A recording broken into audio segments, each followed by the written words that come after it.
la coyuntura y la historia. Porque normalmente los análisis de coyuntura atienden mucho a lo que acaba de pasar, a lo que pasó hoy, a lo que pasó ayer, a lo que pasó el mes pasado. Y con base en esos datos, con base en esa información, se pretende explicar la coyuntura. Bueno, eso no es posible. Eso es, digamos, periodismo barato, periodismo de bote pronto. Los que piensan que por un hecho, por un acontecimiento, por una decisión de un personaje que sucedió la semana pasada o hace 15 días va a determinar la coyuntura, está equivocado. La coyuntura, desde luego, está hecha de acontecimientos recientes, muy recientes, es la coyuntura, es lo que estamos viviendo. Pero no se puede mover libremente la coyuntura. La situación que vivimos es consecuencia de una historia bastante larga. Por eso, entre otras cosas, los enemigos de este cambio que estamos promoviendo y que va a concretarse el 1 de julio, los enemigos no entienden qué pasó. No entienden por qué de pronto un personaje a quien les parece vulgar, como Andrés Manuel, ¿no?, populista, ¿cómo es que de pronto despierta ese entusiasmo en la población y levanta esa ola de apoyo electoral? No se lo explican y piensan que pueden evitar la llegada de Andrés Manuel, el triunfo de Morena y de la coalición, con acciones que antes ya aprobaron en periodos pasados y que piensan que va a resultar igual y se sorprenden porque no resulta igual. Esa es la coyuntura que no podemos explicarnos por los hechos de ahora. Tendríamos que recurrir a la historia. Y es una historia que, por lo menos, yo diría, la historia empieza siempre hay un hecho anterior que es influyente, pero digamos que si tuviéramos que buscar una fecha para ver este periodo, este ciclo, este proceso que en mi opinión está concluye definitivamente el 1 de julio de 2018, si tuviéramos que buscar un punto de partida, yo diría que fue 1988. Ahí empezó, según yo, este proceso que nos explica lo que pasa hoy. 1988 porque fue el año de la gran rebelión cívica electoral, cuando por primera vez los mexicanos, los ciudadanos mexicanos, el pueblo de México, decidió participar electoralmente de manera bastante espontánea, apoyando a la candidatura del Frente Democrático Nacional de Cuauhtémoc Cárdenas, que agrupaba, como ustedes saben, a varios partidos, entre otros la pertenece. Y que fue una gran sorpresa lo que pasó en 1988, sorpresa para todos, para el propio Frente, para los partidos, para Cuauhtémoc, para todo el mundo fue una sorpresa, porque veníamos de una historia distinta, veníamos de una historia de cargo completo para el PRI, de elecciones que eran prácticamente una mascarada, que era una especie de teatro ya visto, ya se había visto ese teatro, ya se sabía que el candidato del PRI era el siguiente presidente, pasara lo que pasara, votara por quien votara la gente. No digo que no votaran por ellos, pero de todas maneras las elecciones eran como una ceremonia innecesaria, casi nomás formal, ¿no? Había el momento del destape del candidato del PRI, era el momento del nombramiento del presidente. Eso fue en todo el siglo XX hasta 1988, no todo el siglo XX, de 1928 en adelante, 1929 en adelante. Y 1988 por primera vez no fue así. Por primera vez no fue automático el triunfo del PRI. De hecho, no hubo triunfo del PRI. Sí. Y de Ferrocarril, que es fundador del PRD. Muchos que habían sido del PMT, que provienen de otros movimientos sociales, también entran al PRD. Entonces, el PRD no es solamente, en su conformación, en su origen, no es solamente un partido electoral, pero cada vez más se va a convertir principalmente en un partido electoral, cuyo objetivo es tomar el poder político a través de ese electorado. Ese es su objetivo. Y su primera participación es absolutamente decepcionante en el 94. Es un año particularmente difícil. El 94 es uno de esos años, como el 18 quizá, uno de esos años que marcan la historia del país por muchos motivos, y esas marcas de ese año provienen de muchos lados. No es que haya un acontecimiento que lo haya marcado. No fue el asesinato de Colosio, no fue la rebelión del 1 de enero del 94 de los zapatistas, de los indígenas chiapanecos encabezados por el ZLN, no fue el proceso electoral, no fue el otro asesinato de Luis Massieu, no fue finalmente el error de diciembre que nos hundió en una crisis económica profunda. No es una de esas cosas, es todo eso lo que marca ese año muy peculiar, ¿no? Es el 1994. Y el proceso electoral fue para la izquierda muy decepcionante. En medio de ese, no me voy a meter a analizar o a discutir con ustedes qué es lo que pasó, ¿no? Pero simplemente decir que en medio de ese escenario extraordinariamente complejo, las elecciones fueron vividas como una derrota. Fue una derrota. Ganó con votos de veras el PRI, como se ha dicho, y la campaña otra vez de Cuauhtémoc como candidato a la presidencia, campaña entusiasta que logró plazas en todo el país, o casas en todo el país, que hizo un recorrido, fue el primer candidato. Ahora Andrés Manuel ha hecho recorridos todavía más intensos, pero Cuauhtémoc hizo un recorrido muy intenso a lo largo del país y llenó plazas, había mucho entusiasmo y había encuestas que decían de abajo, decíamos, no, nosotros estamos viendo las plazas, estamos viendo el entusiasmo que hay, vamos a ganar la presidencia del 94 como la habíamos ganado 6 años antes por el anterior. En ese momento Cuauhtémoc Cárdenas.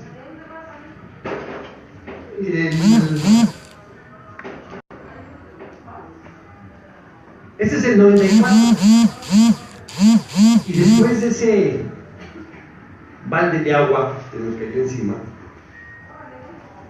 viene un momento luminoso, solo 3 años después, en el 97, quizá electoralmente el mejor año de toda esa historia del PRD, ¿no? Como PRD, ese PRD, cuando gana las elecciones el PRD en la Ciudad de México, otra vez con Cuauhtémoc Cárdenas como candidato.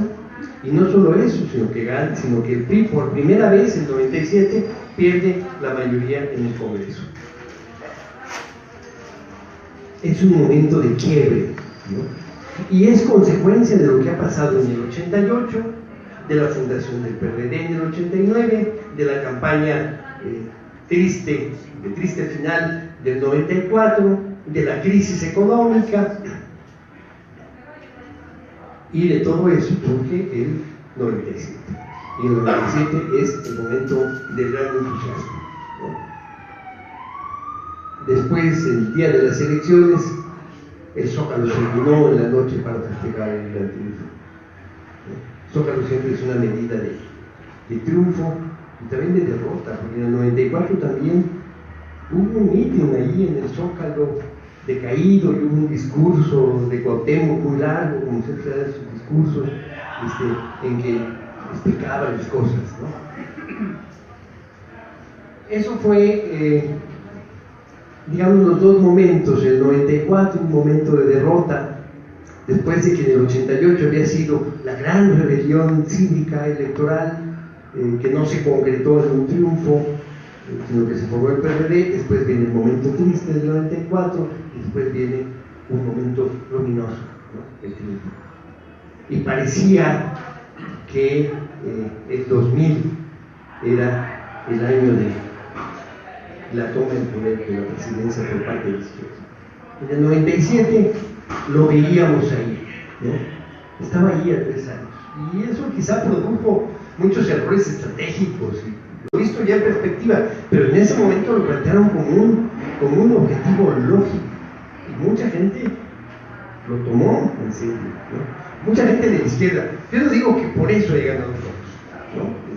Seguramente no creo que hayan acarreado tantos votos como para que hayan decidido la elección, pero es muy significativo que hubiera habido ese pensamiento de mucha gente izquierda, incluso de mucha gente inteligente de izquierda, ¿no?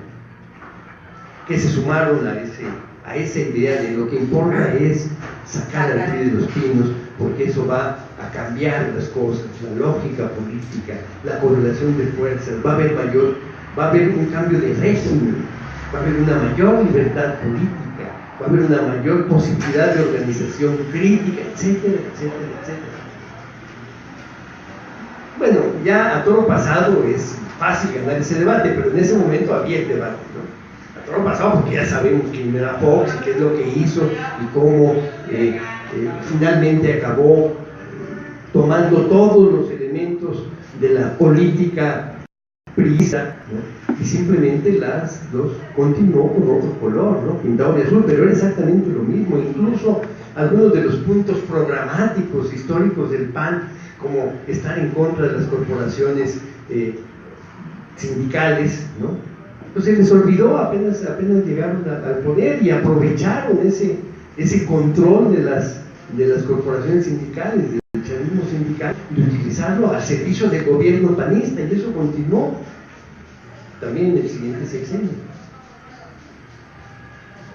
De tal manera que no hubo, pues, no tengo que decirles eso, no hubo cambio de régimen, fue la continuación y la afirmación del mismo régimen. Y peor, no solamente no hubo cambio de régimen, sino que fue subrayar lo que se había empezado a hacer en términos de política en general y de política económica desde el 1982 con Miguel de la Madrid, reafirmado con Salinas de Gortari y con Zedillo, que es la aplicación de lo que hoy llamamos neoliberalismo, ¿no? Que es una continuación de esa política económica, que es una política, por supuesto, totalmente contraria a los principios de la Revolución Mexicana, a la Constitución del 17, etcétera, etcétera, y que desde de la Madrid, tímidamente, Salinas de Gortari, con mucha mayor fuerza, continuada después por Zedillo, y tomada porque ideológicamente el PAN estaba perfectamente articulado con esas ideas. Su planteamiento correspondía más al PAN que al PRI. El PRI así había cambiado, ¿no? Entonces las ideas que se estaban aplicando correspondían más al pensamiento panista, al pensamiento de derecha panista, que al pensamiento priista, que finalmente el pensamiento priista contenía o había contenido desde mucho tiempo elementos revolucionarios, todo aquello que está planteado en la Constitución del 17. Eso fue lo que pasó en ese momento, ¿no? Momento del 2000, del voto útil de la izquierda, es, yo digo, muy significativo, aunque probablemente no definió, pero es significativo de lo que estaba pasando en la izquierda. Y a partir de entonces, en condiciones difíciles, hay un proceso de acumulación de fuerzas de parte de la izquierda, que se manifiesta en el 2006. Después de 1989, de 1997, el 2006 es el momento electoral más poderoso de la izquierda, 2006. Cuando se obtuvo el mayor número de votos, cuando otra vez se llenaron las plazas públicas, pero también se pudo traducir la presión, el entusiasmo de las plazas públicas en votos. Y otra vez en 2006 ganó la izquierda, ganó la votación, ganó un proceso electoral. En 2006, bueno, no tengo que decir eso porque estoy interesado. Ese triunfo del 2006 es producto de un proceso de acumulación y de experiencia política. Si el 2006 existe porque existió el 2000, porque existió esa lógica que se impuso en el 2000, porque existió esa idea de que iba a haber un cambio de régimen y no lo hubo, porque lo único que hizo fue PAN y Fox, el presidente, fue continuar y profundizar la política neoliberal que se había empezado muchos años antes, ¿no? Pero de todas maneras se había ganado algo en el 2000, se había ganado algo en el 97, algo muy importante. La Ciudad de México no es una cosa menor que se hubiera ganado. El PRD era un partido fuerte, era un partido que gobernaba estados de la República y digamos, el puesto más importante después de la presidencia de la República, el jefe de gobierno, era un triunfo del PRD y un candidato de izquierda. Bueno, todo eso hacía que hubiera una correlación de fuerza y ciertas condiciones que permitieron que entre el 2000 y el 2006 hubiera este proceso de acumulación de fuerzas. Y por eso en 2006 es el momento de más votos para la izquierda, el 2006.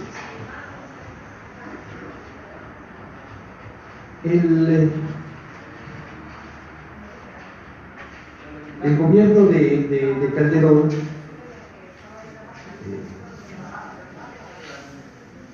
sin ninguna legitimidad, con un triunfo ahí inventado, y aún en su invento pues muy débil, aún en sus números inventados, pues el 0.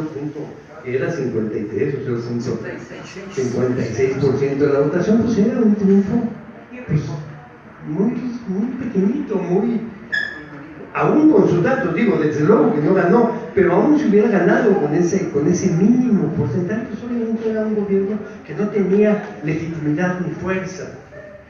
Y ese es uno de los problemas que generó esta idea tonta de Calderón de legitimarse convirtiéndose en un presidente fuerte. Y su idea de un presidente fuerte era ponerse el uniforme militar, que es obviamente un pensamiento político totalmente errado. Un gobierno fuerte no es porque se ponga una chamarra y si le queda grande peor, porque entonces es materia de caricatura. De caricatura, yo creo que los caricaturistas.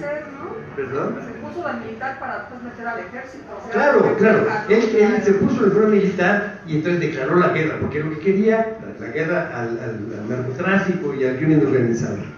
Pero lo que quería era eso, ¿no?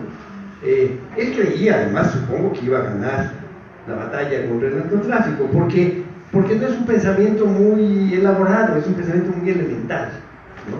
El que plantea en ese momento Calderón. Es mucha fuerza militar, mucha fuerza de armas para vencer a un enemigo poderoso que es el crimen organizado. Es un pensamiento muy elemental, ¿no? De esa manera no se puede, como ya ahora lo sabemos y ya hasta ellos lo saben, no se puede derrotar al crimen organizado con un ejército. Es otra, la lógica es otra, no es un ejército contra otro ejército, ¿no? El ejército no sirve para eso. Ahora ya lo sabemos y también ya lo saben ellos. Sin embargo, esa era su apuesta, ¿no? Un presidente fuerte, un presidente valiente, un presidente decidido.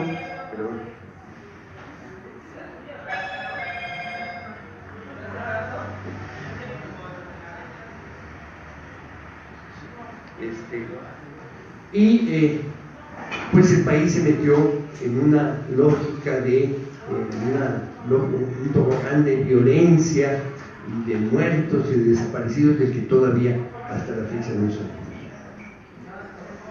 Bueno, eso, el sexenio de Calderón representa principalmente eso, que bueno, representa muchas cosas, es la continuación de las mismas líneas políticas, ¿no? Pero digamos, la novedad que incorpora este personaje, Calderón, es esa, ¿no? Totalmente fallida, totalmente fracasada. Y como es una política impopular, fallida, fracasada, insostenible, pues entonces hacen otra vez el cambio de partido en el poder. No es que se hayan puesto de acuerdo y han dicho, bueno, pues ya la reguera te toca a ti, no fue así. Pero lo que es cierto es que el PRI, que no había muerto, el PRI que había conservado espacios de poder regional muy importantes, que había mantenido alianzas estratégicas con poderes económicos, con medios de comunicación, con Televisa, de manera muy destacada, de esa manera, ¿no? Fue que pudieron hacer otra vez la transición, ¿no? De el PRI hacia el PAN, ¿no? Con todas las comillas que quiero poner, del PRI hacia el PAN, ¿no? Y ahora el PAN pues hacia el PRI, hacia este presidente Peña Nieto, que había sido una obra mediática, había sido un personaje inventado. Pero aquí quizá tengamos que detenernos en un tema central de la política de Peña Nieto, que es el que llegó a la presidencia con la propuesta de las reformas estructurales. Un tema en el cual el PAN estaba de acuerdo, siempre, ¿no? Estaban de acuerdo con llevar adelante esas reformas estructurales que requiere México, que la frase se repitió obsesivamente a lo largo de los años del sexenio de Fox y después de Calderón, las reformas estructurales que requiere México. Esa frasecita la oímos millones de veces. ¿Y quién se opone a esas reformas estructurales que requiere México? Pues la izquierda, ¿no? El PRD y Morena eran los que se oponían, ¿no? Y llega Peña, y ahí es el momento de quiebre, yo digo, en donde el PRD cambió sustancialmente. No digo que antes no había habido un proceso de formación del partido, del PRD, ¿no? De pragmatismo a toda costa, ¿no? De ganar las elecciones a como diera lugar. Y por lo tanto, si era necesario recurrir a los métodos priistas, pues había que recurrir a los métodos priistas, porque el objetivo lo merecía, que era ganar elecciones, ganar gobernaturas, ganar diputaciones, a como diera lugar, ¿no? Esta lógica, esta política pragmática impuesta en el PRD, que había habido además otros procesos, yo digo de degradación del partido, esto había sucedido, pero sin embargo seguía siendo un referente de la izquierda. A pesar de todo eso, seguía siendo un referente de la izquierda, seguía siendo el partido más importante de la izquierda.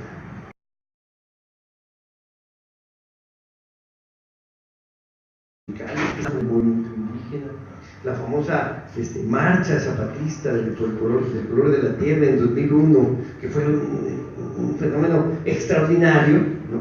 Y que fue de recorrido desde Chiapas hasta la Ciudad de México, en que llegó al Zócalo, el ZLN, fue acompañado a todo lo largo del recorrido tan largo por las bases del PRD, que también eran zapatistas. No es que de pronto el ZLN por sí mismo tenía mucho prestigio, tenía mucho apoyo y tenía un gran proyección, pero eran los militantes de izquierda de siempre, ¿no?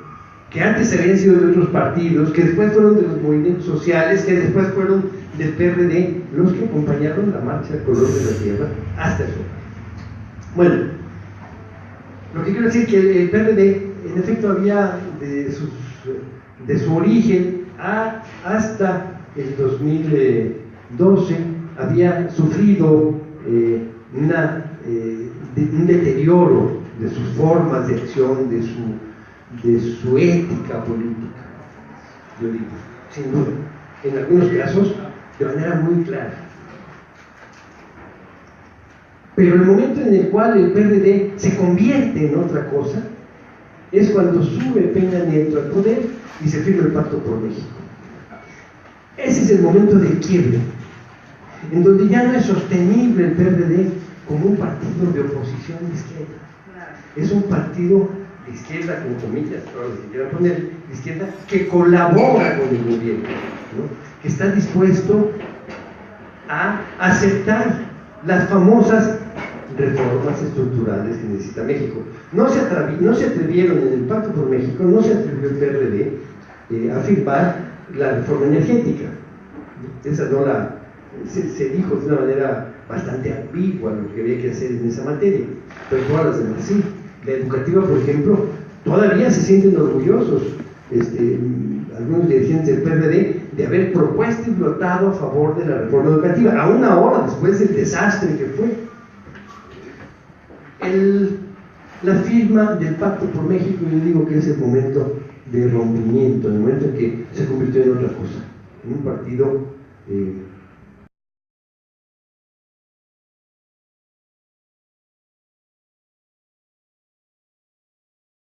principios, ¿no? Bueno, eso se acabó con la firma del Pacto por México. Y eso se fue viendo cada vez más claramente, y el éxito, entre comillas, quizás sin comillas, el éxito del gobierno de Peña fue que logró hacer las reformas estructurales, empezando por la laboral, que se hizo un mes antes de que entrara el gobierno, pero que ya es parte de este impulso. La reforma laboral, totalmente contraria a los intereses de los trabajadores, de los sindicatos, etc. Ese es su primer gran zarpazo, ¿no? Y de los capitales nacionales también, ¿no? Digo, los que son beneficiados son los empresarios nacionales con esas reformas. Entonces no solamente es imposición del Fondo Monetario Internacional, del Banco Mundial, etc., es también por los intereses locales, esos intereses de estos grandes empresarios, entre comillas, que son los que ahora se lanzaron contra Andrés Manuel, ¿no? Entonces la reforma laboral, la primera, y después la gran apuesta, la reforma educativa, la gran apuesta. ¿Por qué? Ellos, los que diseñaron esto, pensaron que iba a haber el gran apoyo popular, nacional, a esa decisión valiente de enfrentar a un sindicato corrupto, que era el CENTE, meter a la cárcel al Bester e implementar una reforma educativa que mejorara la calidad de la educación de nuestros niños que estaban en malas condiciones. Bueno, ellos pensaban y en cierto momento obtuvieron apoyo. Eso pensaban, y era una campaña brutal. La campaña de desprestigio contra los maestros fue una campaña continua durante meses y meses. Los maestros, ser maestro era sinónimo de ser violento, provocador, mal maestro, fantista, borracho, que quiere hacer manifestaciones y plantones, etc. Vende plazas, corruptos. O sea, ser maestro era lo peor del mundo, ¿no? Y entonces había que someterlos, además utilizan la palabra, debemos someterlos a un proceso de evaluación, ¿no? Es decir, que era la gran bandera. Y los locutores de la televisión y de la radio no quieren ser evaluados. ¿Por qué no quieren ser evaluados? ¿Por qué se oponen a ser evaluados? No quieren perder sus privilegios de no trabajar, de no enseñar bien, de no prepararse, de vender plazas. Bueno, pensaban que iba a haber el gran apoyo popular, y en un cierto momento al principio lo hubo, pero no consideraron a los maestros, y no solo a los de la CENTE, Porque cuando se empezaron a dar cuenta los maestros, también los que no eran de la CENTE, de lo que representaba la famosa reforma, empezaron a poner problemas, ¿no? Digo, no solo de la CENTE, los más beligerantes fueron los de la CENTE, ¿no? Los de Oaxaca y la sección de Guerrero, la sección 22, la sección de Guerrero, Morelos, la sección 90, la sección séptima de Chiapas, etc. Sí, la CENTE fue la más beligerante, tenía experiencia, tenía organización, tenía todo, ¿no? La novena de acá, ¿no? Entonces sí, la CENTE tenía fuerza, tenía presencia, pero hubo una gran rebelión en Veracruz, por ejemplo, donde no había CENTE. Hubo rebelión de maestros en el norte, donde no había CENTE. En Monterrey hubo manifestaciones magisteriales en contra de la reforma, donde no había ni un maestro de CENTE, ni había habido nunca un representante ni siquiera de un grupo en la CENTE de maestros de Nuevo León y en Baja California, etc. Sí, lo que no tomaron en cuenta, pero es esta visión, ¿no?, vertical, autoritaria, de vamos a someter a los maestros de arriba hacia abajo. Es la autoridad la que tiene que decir cuál maestro es bueno y cuál es malo. Aquí les vamos a hacer un examen. Bueno, por un gran fracaso. Su propuesta en términos políticos, en términos de control político, es un gran fracaso.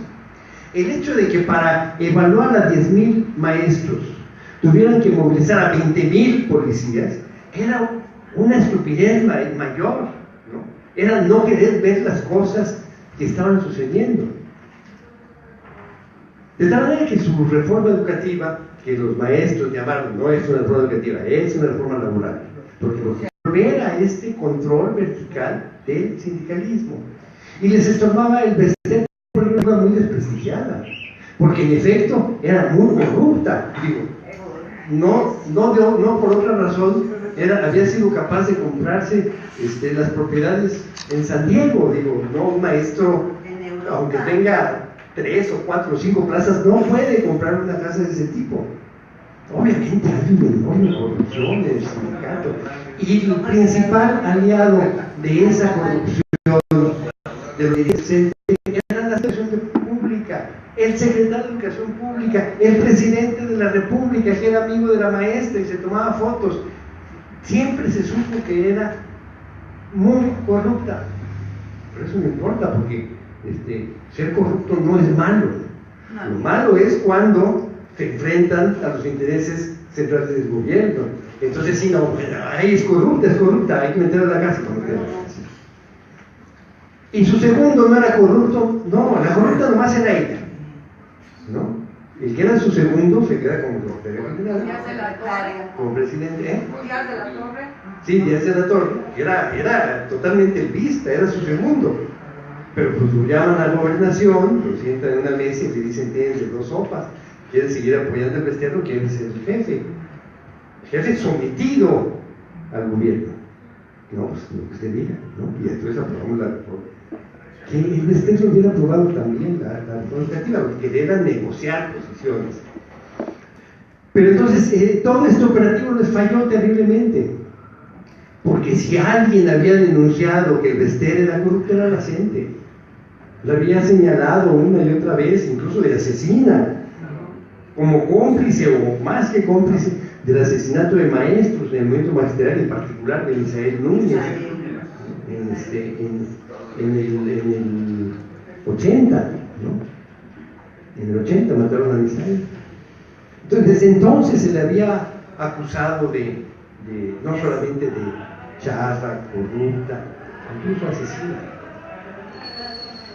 Pero no importa, y además, después de ese asesinato y después de toda esa corrupción, era la amiga de los presidentes, la amiga de Fox, la amiga de Calderón, ¿no? Y Peña la mete de cárcel. Las reformas, sí. Pero yo pienso que la reforma educativa, además de ser una reforma laboral administrativa, también es una reforma educativa comercial.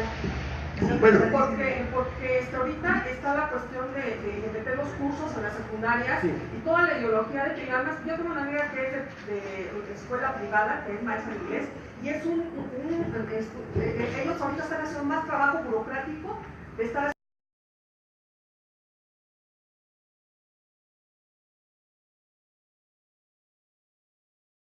hablando de la educación de calidad y de calidad. Ahí está lo que es el enfoque de calidad empresarial desde entonces. Y a la gente le meten el mantra de calidad de que sus hijos van a estar muy bien preparados. ¿Sí? Pero aún es eso, es el enfoque empresarial que además está con base al acuerdo PISA, claro, internacional. Entonces por eso dan que no Sí, también detrás de la reforma, aparte de ser una reforma laboral, que es lo que dijeron más beligerantes los maestros, dijeron también es un camino a la privatización. Y está lo de la autonomía, la autonomía de gestión, que suena muy bien. Estamos por la autonomía de gestión de las escuelas. ¿Eso qué quiere decir? Que se forme un consejo dentro de la escuela que se ocupe de que la escuela funcione bien. Eso quiere decir que si la escuela necesita una pintura, bueno, tengan autonomía de gestión, que ese comité consigue el dinero o apoquinen los padres de familia o convoquen a una empresa que los apoye para que la pinten, pero no esperar a que la Secretaría de Educación Pública dé los recursos para que se pinte la escuela, para que se pongan bebederos, para que tengan pizarrones, etcétera, etcétera, etcétera. Entonces la autonomía de gestión suena muy bien, pero es un camino para la privatización y sobre todo para que el Estado abandone su obligación de dar la educación en buenos términos. No voy a hacer la palabra calidad porque tiene razón, es una palabra que viene del lenguaje empresarial. De hecho, en las fábricas donde hay control de calidad, lo que se hace es ver que todo sea igual, ¿no? El control de calidad, por ejemplo, de la Coca-Cola es que todas las Coca-Colas que salgan sean iguales. Eso es el control de calidad, que no cambien el sabor, que sea exactamente el mismo color, la misma botella, etc. Bueno, obviamente eso no se puede aplicar a la educación, y si se aplica, bueno, pues sería desastroso, no se trata de ese control de calidad. Entonces la palabra calidad proviene de otro lenguaje, que no tiene nada que ver con el pedagógico. Pero era que el Estado abandonara su responsabilidad, su obligación de dar buena educación gratuita y buena, con buenas condiciones. Bueno, entonces era un camino para la privatización. Y por la otra vía, el asunto de los cursos de capacitación. ¿Quién iba a dar los cursos de capacitación? Las universidades privadas. Entonces, recursos públicos de la Secretaría de Educación Pública iban a pagar los cursos a universidades como el TEC de Monterrey, que dieran cursos de capacitación a los maestros para que ahora sí pasaran los exámenes de evaluación. ¿No? Entonces, por todos lados había siempre el negocio, el interés del apoyo a la empresa privada, el capital privado, etc. Todo eso está contemplado en el consenso de Washington, ¿verdad? Es adelgazar al Estado en la cuestión social y que todo se privatice.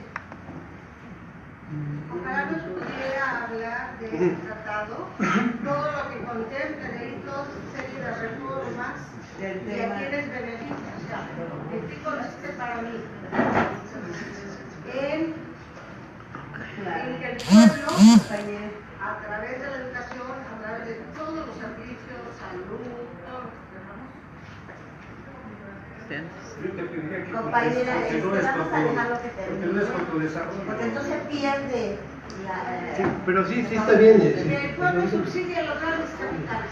Es el origen de todo, el primer origen que se ha señalado es el consenso de Washington. Así se le conoce a ese documento, pero es un documento muy anterior, ese está desde 1970 y tantos, que es cuando se empieza a aplicar, ¿no? Pero sí, es cierto, es eso. Ahora, lo que estaba yo hablando del gran logro, del éxito del gobierno de Peña con las reformas estructurales. Bueno, esperaba que la reforma educativa fuera el gran éxito, el gran triunfo, la gran victoria reconocida por todo el mundo, sobre todo por el pueblo y desde luego por los empresarios, que fueron los que inspiraron además directamente a algunos empresarios mexicanos primero, por ejemplo, esta organización que fue muy influyente en el proceso de la reforma educativa y muy beligerante también en la descalificación de los maestros. Pero la joya de la corona de las reformas estructurales era la reforma energética, ¿no? Y la lograron con la mayoría en el Congreso y en la mayoría de los congresos estatales. Lograron la reforma constitucional. Pero fue muy costosa políticamente, porque tuvieron la votación de los diputados y los senadores, pero no tuvieron el apoyo de la gente.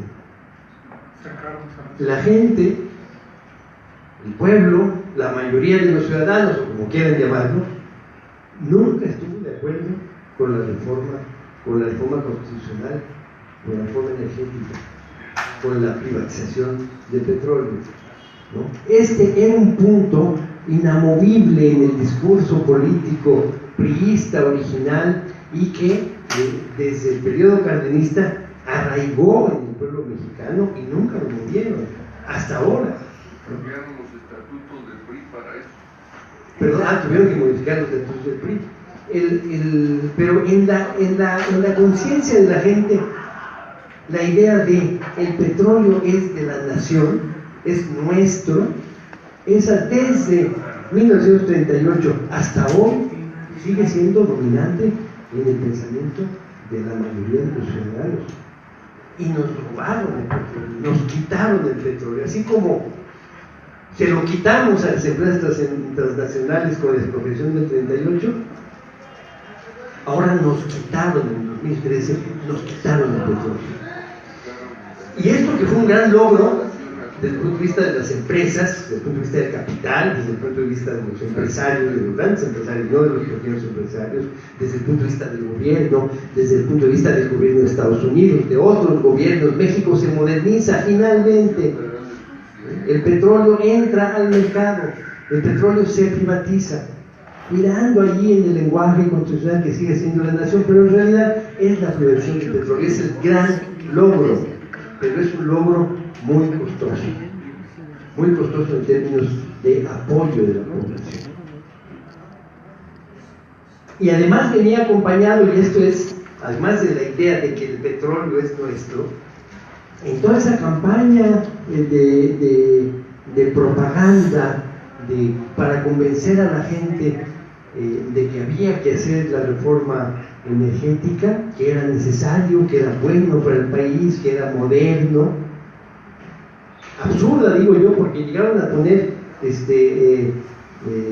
videos promocionales en los cuales Lázaro Cárdenas estaba de acuerdo con la privatización, que era realmente aberrante. Salía Lázaro Cárdenas y salía Peña y adelante diciendo, igual que el general Lázaro Cárdenas, estamos en el mismo camino.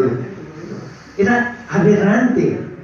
Bueno, con todo y todo no lograron convencer a la gente, aunque sí, por supuesto, lo cual no costaba mucho trabajo, convencieron a los diputados y senadores y los diputados locales de 20 y tantos estados.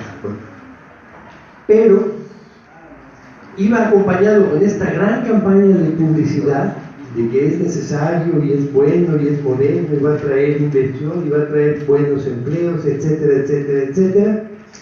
Además prometieron, va a bajar el precio de la gasolina. Y además prometieron, va a bajar el precio de la energía, de la luz eléctrica. Y además va a bajar el precio del gas. Bueno, eso tuvo un costo enorme. O sea, no solamente el costo de que estos nos quitaron el petróleo, sino que además nos subieron el precio de la gasolina con los gasolinazos, nos subieron el precio de la luz eléctrica, nos subieron el precio del gas, etcétera, ¿no? Entonces el costo, que es parte de lo que se están pagando ahora en este proceso electoral, no son solo los gasolinazos, no solamente que le digan a mí y a Peña, ustedes a todos los diputados del PAN y a todos los diputados y a muchos diputados del PRI y de otros partidos, incluso algunos que ahora son nuestros aliados, pero a todos ellos nos quitaron el petróleo y nos prometieron que iba a bajar el precio de la gasolina, y lo que tuvimos fue el gasolinazo y el continuo aumento del precio de la gasolina, ¿no? Enorme costo político, parte de lo que ahora está pagando en este proceso. ¿Qué es lo que entonces pasa en esta coyuntura? Bueno, en esta coyuntura se condensan todas esas cosas que pasaron en este proceso de 30 años, en algunos puntos, y con algunas experiencias. Las experiencias, incluso las derrotas, enseñan no a un lúcido dirigente político, también lo enseñan, pero también a la gente, ¿no?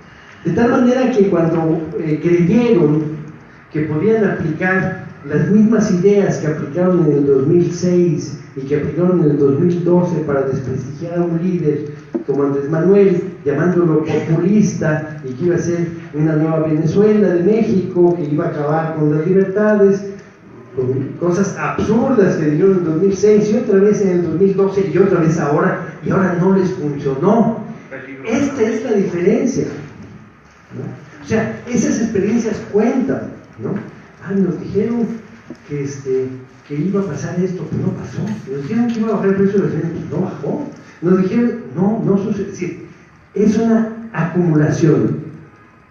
Y a lo largo de todo este proceso, sobre todo a partir del 2012, del 2013, que empieza a desarrollarse como una fuerza independiente morena, que era independiente, porque todavía en 2012 había una alianza estrecha con el PRD, ya una fuerza independiente que se fortaleció nacionalmente muy rápidamente. Es muy difícil, bueno, eso ustedes lo saben, no tengo que decirlo, crear un partido nacional en un país de este tamaño, ¿no? Con esta población, con muchos defectos, pero se creó. Y se puso a prueba en las elecciones intermedias, y más o menos Morena pasó la prueba en las intermedias. Obtuvo un porcentaje importante, obtuvo un grupo.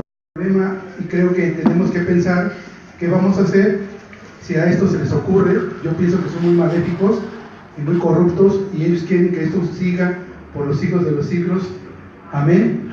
Entonces ellos quieren que siga el sistema capitalista neoliberal que ha empobrecido a la gente, y yo no creo que estos vayan a querer perder realmente el poder. Entonces yo creo que sería bueno pensar en que el pueblo va a ganar, de que tal vez si gana Morena las cosas van a ser mejor, pero también hay que pensar del otro lado si estos cuates van a hacer el fraude. Entonces yo quiero que usted me diga desde su punto de vista. Claro que usted dijo hace un momento que no era profeta, lo cual yo también estoy de acuerdo, y estoy de acuerdo en casi todo lo que usted dijo ahorita, porque yo lo viví desde joven, desde chico, desde el tiempo desde el 94 que apoyamos la rebelión zapatista hasta estos días.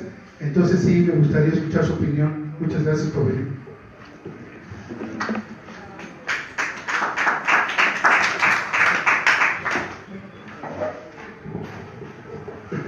Sí, buenas noches.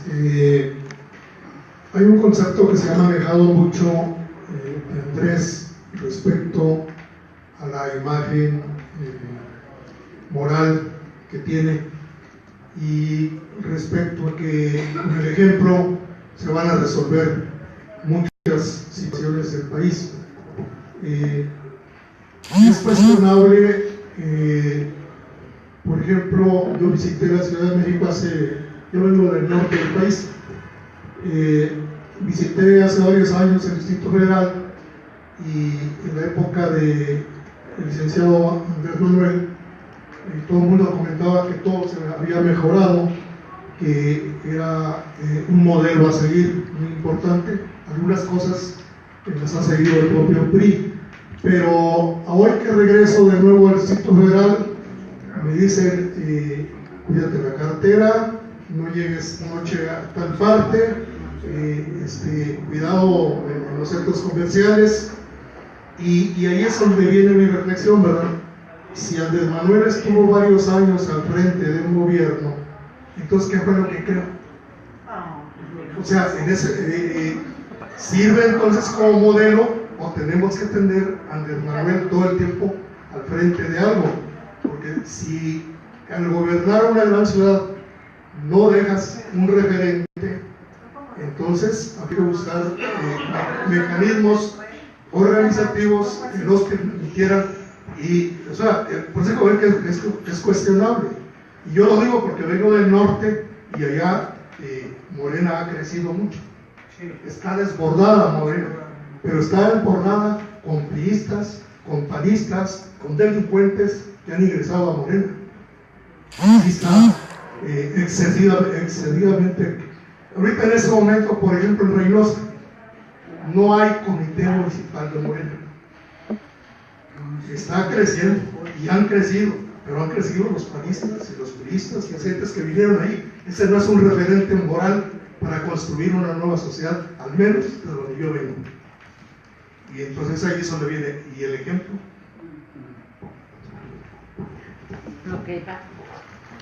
A ver, tu compañero pasa. No pasa para... No le toca a ella, luego le... Oye, yo pedí la palabra. Pero don Fabián pidió. Bueno, después de tu excelente exposición, Paco, muchas gracias por este recorrido que nos soporta el histórico, el contexto histórico en los últimos años. Yo nada más quiero hacer un comentario y de eso me gustaría escuchar tu postura. Cuando Peña estaba siendo victoriado en el mundo por los organismos internacionales y los países que ven el gran bocado que es México, que se les abre con la reforma, viene lo de Ayotzinapa, que ya mezclaba Tlatlaya, y viene la Casa Blanca.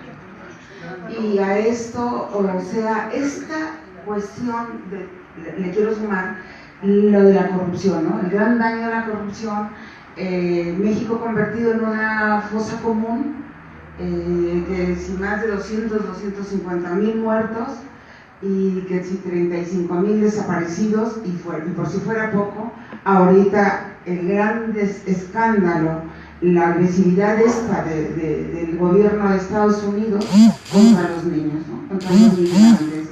Un poco a mí me recuerda el nazismo, o mucho. Entonces, este cúmulo de agravios, yo creo que lo más necesitan ellos, los del poder, la oligarquía y los gobernantes y los políticos que se aferraban a esto, como tú bien lo has dicho, yo siempre también lo comento, es que nos hacen todo y otros igual, la mayoría de la gente, ¿no?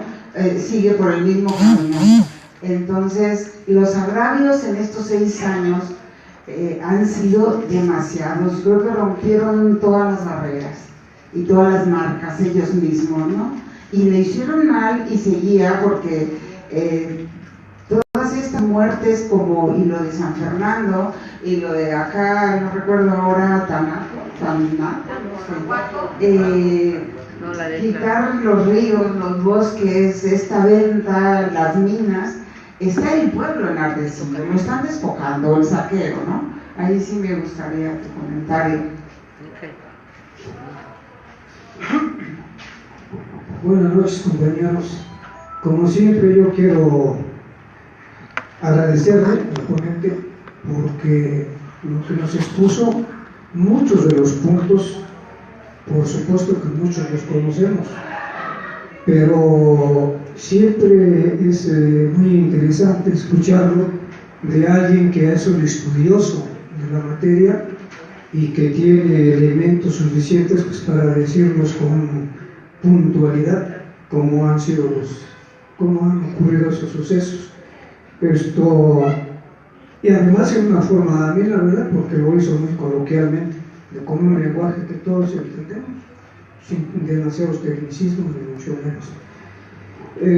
Yo creo que efectivamente nos hubiéramos ahorrado todo este viacrucis que hemos tenido desde el 2006 si como ahora Andrés Manuel López Obrador ha hecho varias alianzas, la hubiese hecho como se lo ofrecía a él desde el 2006, ¿no? Porque ahora ya está recibiendo pues a que sea en el afán de no enquistarse más con todos esos sectores. Todo eso nos lo hubiéramos ahorrado seguramente. Es una reflexión nada más. Y por otro lado, yo creo que ese triunfo que menciona el ponente a esto pensarse de las reformas estructurales, pues sería así como una analogía como la noche triste de los españoles, ¿no? El famoso árbol de la noche triste. Pues triste para ellos, victoria para los aztecas y para aquellos gentes, y para nosotros pues es una derrota terrible las reformas estructurales, ¿no? Porque nos están despojando, ahora ya está el agua, está también entregando el sujeto. Por otro lado, yo soy crítico, soy obradorista, lo he repetido aquí, y bueno, pues tengo una trayectoria también participando en diversos grupos en esa lucha desde el 2006, donde el desafuero 5, ¿no? Pero soy crítico también, y a mí me parece lo siguiente, que ahora con las alianzas que está haciendo Andrés Manuel López Obrador, alguna vez se lo dije a otro ponente, si eso no significa compromisos a futuro o no se puede interpretar como un pragmatismo utilitario. Y me preocupa por una razón. En el PRD ocurrieron fenómenos como los que estamos viendo hoy en Morena, ¿no? Y vino la descomposición. Ahora ya estamos metidos ahí. Si Andrés Manuel queda como presidente, obviamente el Movimiento de Regeneración Nacional va a quedar en algunas manos, no sabemos en quiénes, y no sabemos quiénes se quieran apropiar como ahora lo hicieron. Se habla de qué haremos después del día 2 o del día 1, ¿no?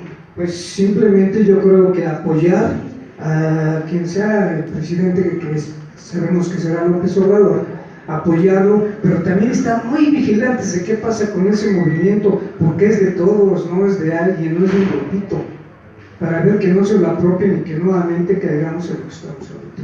Y una pregunta para el maestro Pérez Arce es si usted considera que los compromisos que están adquiriendo Morena no van a incidir, bueno, Morena a través de López Obrador, no van a incidir en su gobierno. Eso sería. Sí, va a estar bien. Gracias. Yo también, como todos, le agradezco mucho que esté con nosotros, maestro Pérez Arce. A mí me gustó mucho la exposición porque hace un recuento de una faceta que a veces perdemos de vista, y es el hecho de que estamos hablando de la historia del neoliberalismo en México. De alguna manera, el maestro Pérez Arce nos hace un recuento de cómo ante el embate del neoliberalismo se va conformando, se va tejiendo primero una toma de conciencia y después la estructuración de una organización hasta convertirse en una propuesta política que tiene pertinente ante la sociedad y nos lleva al momento actual, lo cual a mí se me hace una cosa maravillosa. Conocer como objeto de estudio, etc.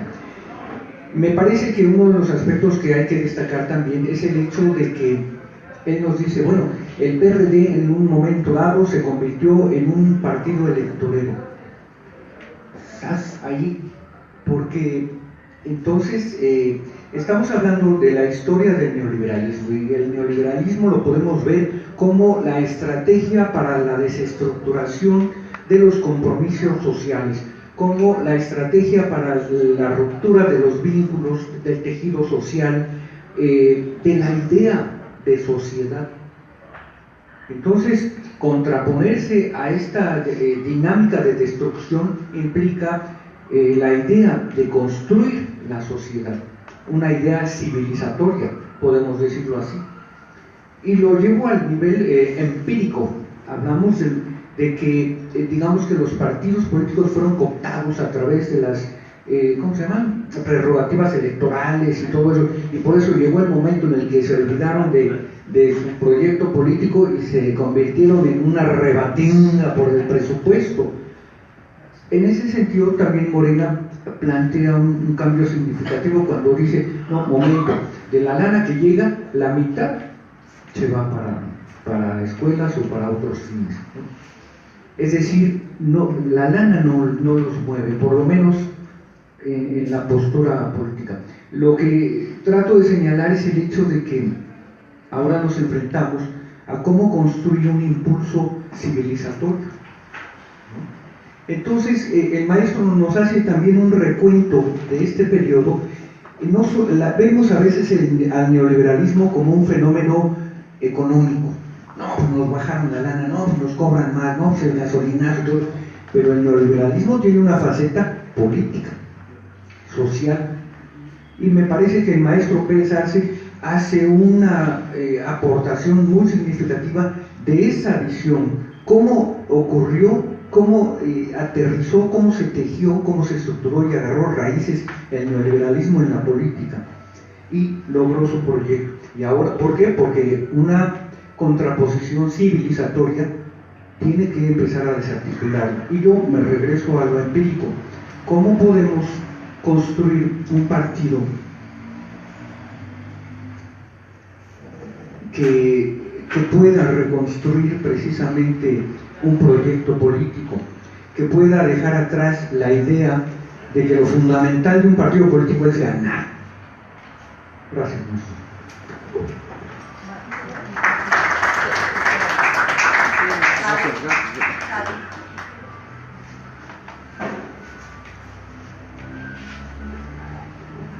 Buenas noches, maestro. Yo creo que debemos de estar alertas, porque si le vuelven a robar, no sería imposible que le volvieran a robar a Andrés Manuel otra vez la presidencia, porque las tres instituciones electorales están secuestradas por el sistema. Ese es uno de los problemas, ¿sí? Ya viendo que hizo la otra Lora con el Bronco, metió credenciales falsas y todo, y ahí está. Ahora el antecedente del Bronco era, antes de ser candidato a gobierno de Nuevo León, era representante del PRI en el Estado. No todas es, desde luego que yo creo que si le hacen otra vez fraude a Andrés Manuel, van a soltar al tigre. Ustedes acuérdense que la revolución se hizo básicamente en 4 estados: Chihuahua, Coahuila, Sonora y Morelos, ¿sí? Pero aquí ahorita, como parodiando el comercial de las pilas Everready, ¿verdad? El problema es que ya estamos hasta la madre, es de Mérida Ensenada, ¿no? Las pilas Everready, y ahorita estamos hasta la madre, todos, porque lo que mencionó el maestro, no, estos yuppies, ignorantes, prepotentes y pendejos, esa es la definición de los yuppies, no vieron el proceso de acumulación de que ya nos llevaron a estar hasta la madre y hasta la abuela de todas sus chingaderas que han hecho aquí. Desde Miguel de la Madrid, Los Pinos y Palacio Nacional lo han convencido en tengaritos para saquear al país, todos. Han confiado tanto Marcelo como Manceba, se han aprovechado la buena voluntad de Andrés Manuel, y vean ustedes las chingaderas que nos ha puesto. Ojalá no se equivoque con Claudia. Otra cosa, si es que nos vuelven a robar esto, pues va a ser un desmán, pero aparte, yo creo que si le dan la posesión, le respetan la elección a Andrés Manuel, lo que tiene que hacer es hacer una catarsis de tantos oportunistas que están con él, panosaurios que están con él desde que fue jefe de gobierno del Distrito Federal, que no les interesa el servicio, les interesa, Desde ahí deben de hacer una catarsis y no cometer después y comenzar a jalar, porque como dice el maestro, bueno, ya no da clase con esto, León Portilla, ¿verdad? Pero me lo dijo así: lo que hay que hacer en México es un partido mexicano, radical e intransigente, porque desde que los vinieron los gachupinos han hecho de este país un saqueo brutal, han hecho pasto de todos nosotros. Todo está en manos de extranjeros, todo, ¿sí? La reforma educativa, si quieren, hay 2 libros de Ríos, el fracaso de la educación en México, que escribió hace más de 10 años, y hay uno que escribió con la disque reforma educativa. Ahí está eso. Otra cosa, dijeron aquí el consenso de Washington, bájenlo del internet, es un decálogo. A mí en una de las manifestaciones me entrevistó Jesús y me dijo que cuáles eran los problemas de México. Le digo, pues yo no soy cristiano, porque el cristianismo es una secta del judaísmo, ¿verdad? Pero si a Cristo dicen que lo crucificaron con 3 clavos, nosotros estamos con 4. ¿Cuáles son? Me preguntaron. La corrupción, la impunidad, el consenso de Washington y el Tratado de Libre Comercio. El consenso de Washington no es un decálogo, búsquenlo en internet, ahí está. Y el consenso de Washington tiene sus antecedentes desde la Universidad Católica de Chile, ¿sí? Desde ahí está, le llamaban el ladrillo. Con eso hicieron en complicidad con Juan Pablo II el golpe de Estado contra Salvador Allende. Ahí están los católicos, que si viviera Cristo, los agarraban madrazos. Eso es, ¿sí? Ahora, ahí está la reforma educativa. Otra cosa, la corrupción, ni el antro de San Lázaro, ni el antro de aquí de Reforma Insurgentes quieren entrarle de a de veras. Se requiere de inicio para entrarle a la corrupción un tripié, un registro de proveedores y contratistas de los 3 niveles de gobierno, o sea, federal, estatal y municipal, y establecer una política de adquisiciones y una política de asignación de obras para que no nada más les den los contratos como en el aeropuerto al GIM y al cuñado de Salinas. Mientras no se haga eso, vamos a seguir, pero yo creo que esta vida es puro combate y la otra quién sabe, pero hay que ir preparados si es que nos siguen haciendo chingaderas y nosotros no tenemos con qué responderles. Gracias.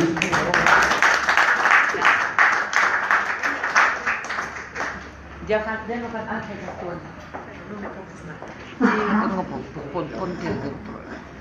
Bueno, estás bien. A mí me preocupan algunos personajes, como Germán Martínez, que va a estar en el Senado, y algunos otros.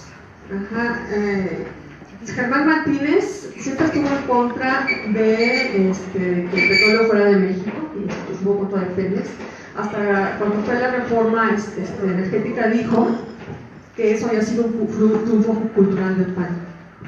No me cabe en la cabeza que este señor haya cambiado a ser un personaje progresista, ¿no? Y nacionalista.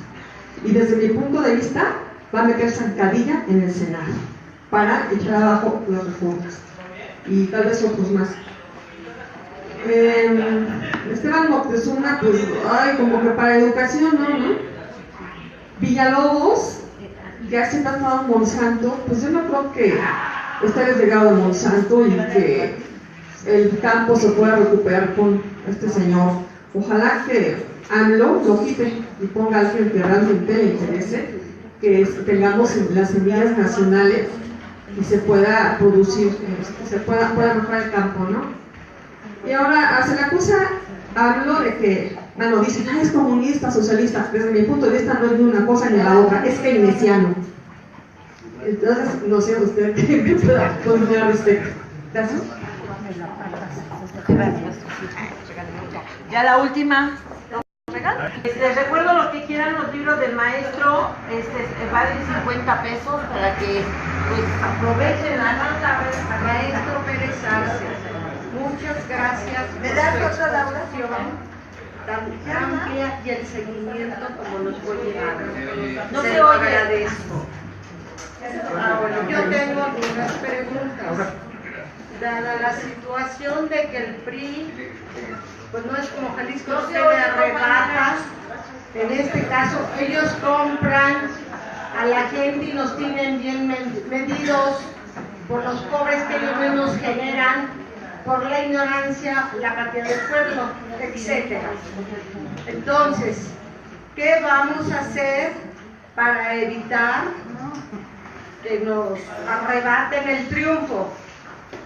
Y otra de las cosas, si esta situación se diera así, ¿qué medidas vamos a tomar que estén dentro de la Constitución o qué acciones para no caer en provocaciones y poder luchar por nuestro proyecto de país, nuestro ideal, que todos queremos que así sea, ¿verdad? Y la otra, Andrés Manuel, cuando estuvo como jefe de gobierno, creó Contralores Ciudadanos. Yo fui una de ellas. Yo estuve en obras. ¿En qué consistía este trabajo? Consistía en que nos decían, se va a dar mantenimiento a X escuela. Ya sabíamos nosotros en qué consistía, íbamos a verificar ese trabajo. Y si el trabajo no estaba bien terminado, nosotros no firmábamos. Y al no firmar el Contralor Ciudadano, ¿qué sucedía? No se le pagaba a la persona que realizaba la obra. Dábamos una segunda visita. Veíamos que ya se habían corregido lo que habíamos detectado, firmábamos y entonces ya se pagaba. Creo que entonces lo que tendríamos que hacer con las personas que no estamos muy convencidos de que realmente los impulse un proyecto de país. Entonces, convertirnos en contralores. Claro, Andrés Manuel no nos pagaba ni un sueldo, todo era honorífico, pero eso sí, nos daban muy buenas clases. Teníamos asesores de las universidades. Entonces, pues eso es parte de lo que yo les quiero comentar de mi experiencia en cuanto a que podemos sugerir que se llegue a formar, que se haga una comisión de contralores, unos para esta comisión que sea la educativa, otros para esta otra. Es la única forma, creo que debemos co-gobernar con la persona que queremos que llegue al poder. Si no nos involucramos, pues cuando nos quejemos. Muchas gracias. Gracias, maestra. Pero pues se agotaron los libros, maestros. ¿Y el mío? Ahí lo acabo de dar. No. ¿Y ahora? ¿Yo qué? Un voluntario que ceda su libro a la señora. Nos va a traer otro, ¿sale? Yo lo sé. Ojalá se reúna su presencia aquí, abusando de su buena voluntad, de su conocimiento y de su tiempo. Gracias, maestro. Ya ves, por no te controlar. Me lo dan luego, para que yo le diga. Buenas noches a todos y gracias, Paco, por compartir tu esfuerzo. Tú sabes, me da gusto verte después también de aquellos años antes del 68, cuando fue el Paco Taibo, y me he acordado mucho del Paco Juntos. Los tres Pacos. Bien, yo pienso que sí va a ganar Andrés Manuel, porque es tan evidente la fuerza y el apoyo popular que tiene, que es indiscutible la legitimidad de ese triunfo. Sin embargo, con base en lo que se nos ha comentado y evocado, cuando se roba a Salinas el triunfo a Cuauhtémoc, y Cuauhtémoc nos convoca al Zócalo, y ahí es donde él propone, para evitar, dice, un baño de sangre, un gran derramamiento de sangre, que nos organicemos en un partido político. Sin embargo, en mi apreciación personal, creo que faltó algo fundamental: haber mantenido la organización y la movilización del pueblo, no solo con la perspectiva de un partido, sino mantener la movilización constante. Ahora, yo pienso que independientemente de que la oligarquía busque llevar adelante y consolidar el fraude, va a ser necesario que todos nosotros nos sumemos a un gran esfuerzo de movilización y de respaldo para que todas las iniciativas que se emprenda el nuevo gobierno y que el propio Andrés Manuel encabece tengan tras de sí ese enorme apoyo popular, pero organizado. Esa es la única forma de evitar que el proceso sea irreversible, evitar que ellos nuevamente puedan consolidar sus provocaciones, ¿verdad? Y yo espero que nos encontremos en la celebración, lástima que no va a ser en el Zócalo, pero aunque ahora va a ser en el estadio, espero que todos... El cierre de campaña, ¿no? El cierre de campaña. Tendrá que ser en el Zócalo. Buenas noches y gracias, Pati.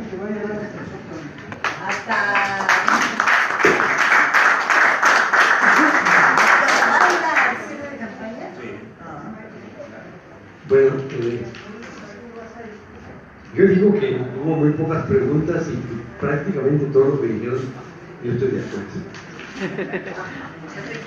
Pero sí haría algunos comentarios. Yo sí te pregunté que después del 2018 cómo iba a estar el asunto de las expectativas de la gente. Eso me lo voy a guardar. Ah, bueno. Pero algunos comentarios sí me interesan. Uno, las elecciones que estamos viviendo son unas elecciones fraudulentas. Sí. Las vamos a ganar, pero son fraudulentas. Están haciendo fraude.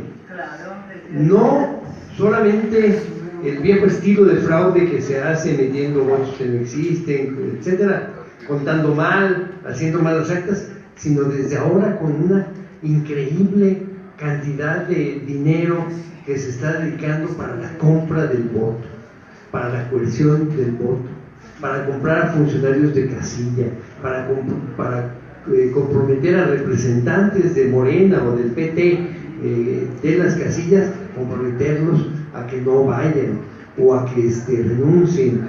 Es decir, hay una cantidad de dinero que están destinando a eso, y eso es un enorme fraude. Un enorme fraude. De tal manera que estamos en unas elecciones fraudulentas. La cuestión es que no les va a ajustar con ese fraude. No les va a ajustar, porque el tamaño de la diferencia de la intención del voto es gigantesca. Pero sí pueden lograr con ese fraude, y con el que también se haga el mero día, si no ponemos atención, si no lo cuidamos bien, también van a intentar hacer el fraude tradicional de las actas mal hechas, de los votos mal contados, de los etcétera, así todos los métodos que ensayaron durante décadas. Porque, ¿perdón? De la elección. ¿Pero de qué? ¿De la elección o de la boleta? No, bueno, pues eso está un poquito más difícil que se atrevan a hacer, pero van a intentar, van a hacer fraude. Ya lo están haciendo. Todo el proceso es un proceso fraudulento. Aquí ya se mencionó la manera como se metió al Bronco dentro de la boleta, pues fue un fraude, ¿no? El tipo no debería estar ahí porque no consiguió las firmas y la ley obligaba a que hubiera algunas firmas y no las consiguió, por lo tanto no debía estar ahí. Tampoco Margarita debía estar ahí, también llevaba muchas firmas falsas, ¿no? Pero es un proceso fraudulento y van a intentar hacer fraude el mero día de las elecciones con los métodos tradicionales que todos conocemos, pero no les va a gustar. El tamaño del hartazgo y del apoyo a una opción de cambio es tal, ¿no?, que equivale por lo menos a 30 millones de votos. El doble de la votación que se tuvo en el 2012. Por lo menos 30 millones de votos. El padrón electoral es de 89 millones, digamos 90 millones. Y todas las encuestas dan una intención de voto por Andrés del 50%. Si hubiera 100% de participación, cosa que no va a haber, nunca la ha habido, ¿no?, eso significaría 45 millones de votos. Si la votación es del 70%, que eso sí es posible, entonces la votación sería de alrededor de 30 millones de votos.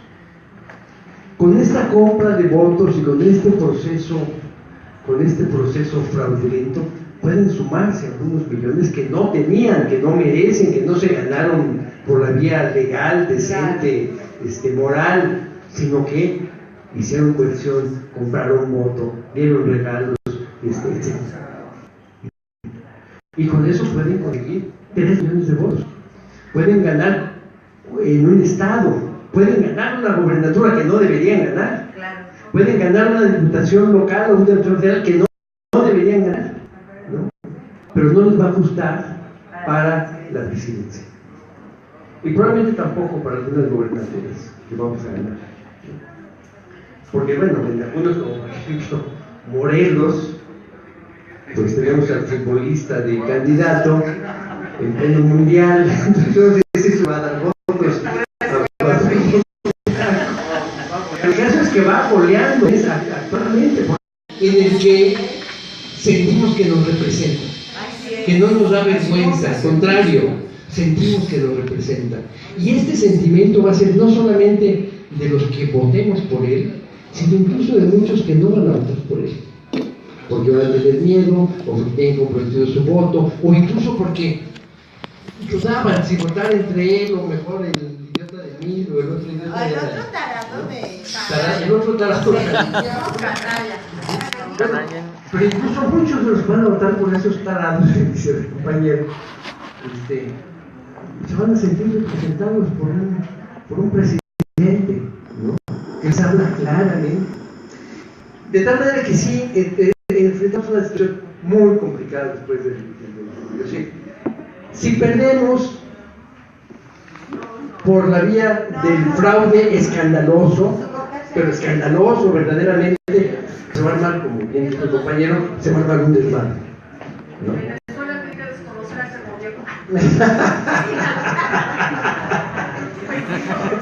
Si no, pero como yo creo que vamos a ganar, entonces también va a ser un desmadre, pero de otro tipo. Un desmadre en el cual va a haber que estar dando la batalla con ánimo y con un presidente que nos representa realmente, y con muchos diputados que no nos representan y otros que sí, y la lucha política va a estar ahí. Detrás de todo esto, y por eso insisto mucho en el estado de ánimo nacional, detrás de todo esto va a haber un triunfo ideológico, y eso queda. La lucha ideológica va a continuar, porque es cierto, no solamente el consenso de Washington y las políticas económicas, no es solamente las políticas económicas, es un cuerpo ideológico que nos han impuesto, que lo han difundido a través de los medios de comunicación, y que nosotros hemos estado dando la lucha en condiciones muy desiguales. Bueno, hay que seguir dando esa lucha ideológica.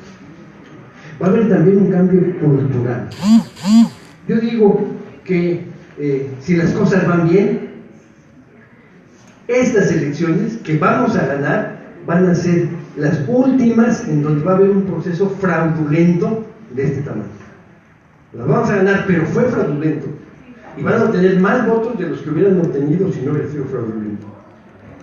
Pero esta lógica, este sinónimo que ha hecho la cultura priista y que muchos otros partidos la han aceptado y la han convertido en su forma de actuar, de ganar a como dé lugar, es lo que hace las elecciones corruptas, y eso es lo que hay que cambiar después de estas elecciones, con un gobierno distinto, en donde haya elecciones no fraudulentas, en donde no haya dinero público repartiéndose para comprar votos y para comprar funcionarios de casilla y funcionarios electorales, en donde el voto se gane con ideas, ¿no? Contra ideas. No en estos debates que ha habido, que no son debates de ideas, son shows ahí, de enfrentamiento de personalidades, que es lo que quieren hacer un show, ¿no? Sino con debate. Bueno, sí, por eso, pero por última vez quizá estemos viendo, y ese es mi deseo, un proceso electoral fraudulento, porque haya un cambio cultural, ¿no? Porque en adelante podamos hablar de elecciones democráticas, que ganemos o perdamos, debatiendo ideas, ¿no? Debatiendo propuestas. Creo que eso sería mi mayor deseo para después del 1 de julio. Pero hay un tema que se ha repetido mucho y lo han repetido los que critican a Andrés Manuel en su insistencia a combatir la corrupción, que es sistemático. La corrupción es el problema principal, eso es lo que hay que corregir, y se puede corregir con una actitud, barriendo las escaleras de arriba hacia abajo. El presidente va a ser honesto y todos los demás van a tener que ser honestos, claro. Lo ha repetido una y otra vez durante años. Se puede combatir la corrupción y ganar y acabar con la corrupción de ese modo. Probablemente no solo de esa manera, pero es un buen punto de partida, ¿no? Es una decisión ética, es promover una actitud ética distinta, que siempre va a haber ladrones que están colados y que se hacen pasar por amigos y no lo son, y que van a querer sacar dinero, sí, que tiene que haber instituciones que cuiden que no suceda, ¿no? Que eso no suceda, sí, pero el punto de partida, ese punto de partida, es decir, aquí hay una nueva ética que es la que va a dominar en el gobierno, a partir del presidente y sus secretarios y los gobernadores. Es un buen punto de partida decirlo y proponerlo y promoverlo, ¿no? No es suficiente, ¿no? Yo creo que no es suficiente. Que tampoco sé, yo no lo creo, no sé cómo hicieron el cálculo de que acabando con la corrupción se ahorran 500,000 millones de pesos. Bueno, yo no sé cómo se hizo el cálculo, yo no sé si sea exacto o no, ¿no? Pero no importa, porque de todas maneras lo que sí es cierto es que el presupuesto se puede reorganizar y gastar de otra manera distinta como se está haciendo, eso sí es cierto, ¿sí? Lo que sí es cierto es que puede agarrar el presupuesto, y lo va a hacer Andrés Manuel en estos 6 meses entre julio y el 1 de diciembre, está preparando el nuevo presupuesto, que significa quitarle cosas en algunos renglones y ponerlas en un renglón y gastarlas efectivamente en eso. El ejemplo de las becas, a los estudiantes, a los 300,000 o 1.300,000, no recuerdo cuál es el número, ¿no? Eso lo va a hacer, y eso lo va a hacer con ese presupuesto, distribuyéndolo de otra manera, ¿no? Y bajándole los sueldos, que no es suficiente, bajándole los sueldos a los secretarios de Estado y al propio presidente, que se va a bajar el sueldo, desde luego que no es suficiente, pero es una actitud y es un tipo de funcionario que está definiendo. Aquí el funcionario público es un servidor público, no es alguien que viene a hacerse rico y a convertirse en parte de los más ricos del país. Es un servidor público que tiene que ganar un sueldo bueno para tener una vida mediana, ¿no? Que es la definición juarista, ¿no? Digna, ¿no? Es la definición juarista de lo que tiene que ser un servidor público.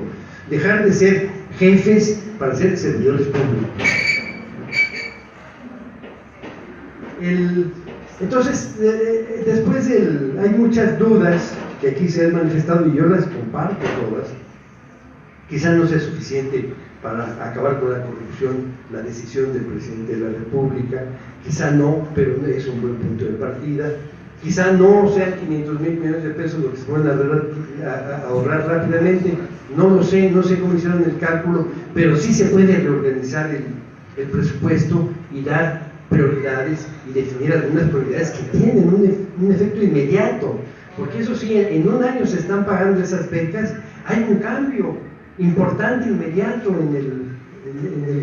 en la sociedad, ¿no? En la forma como se comporta la sociedad. Becarios sí, sicarios. Exactamente, que eso es lo que está en el fondo. Becarios sí, sicarios no.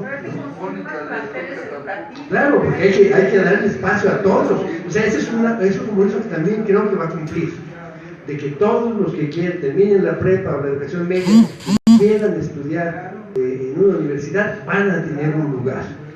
¿Cómo? Con nuevas escuelas, ampliando las que hay, no sé, pero lo va a cumplir.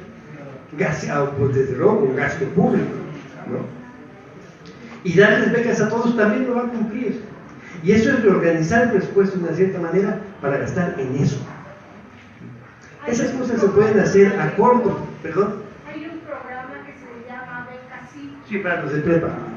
Sí, los que no alcanzaron en las escuelas de gobierno a quedar, se mandan a particulares.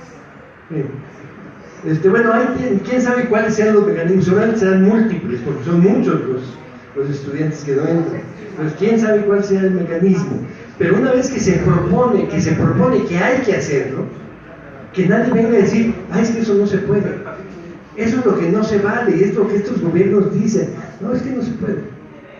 Es que no hay recursos.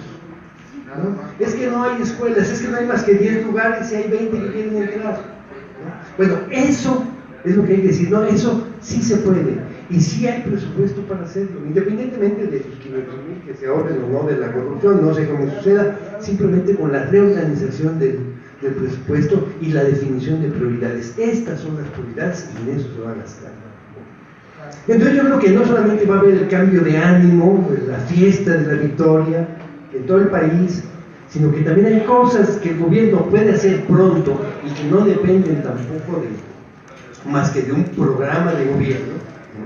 que decida el presidente y su equipo, que se pueden llevar a cabo y que muy rápidamente puede tener efecto, puede tener consecuencias en la sociedad.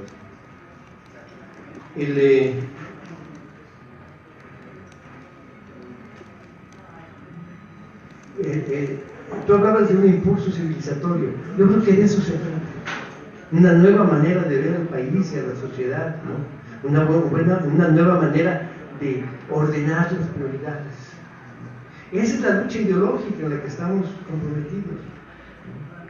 Pero no habrá una contraparte por parte de las grandes transnacionales, de los empresarios, digo, Blackwater está aquí, todos esos, ¿cómo van a influir? Porque también una preocupación es que pueda suceder lo que ha pasado en otros países como Venezuela, Nicaragua, que les están generando toda una serie de violencias para boicotear todos los esfuerzos y desestabilizar, ¿no? No, bueno, de que va a haber, o sea, de que es una lucha, y de que los enemigos son enemigos, y de que van a usar sus armas y tienen unas muy poderosas, por supuesto.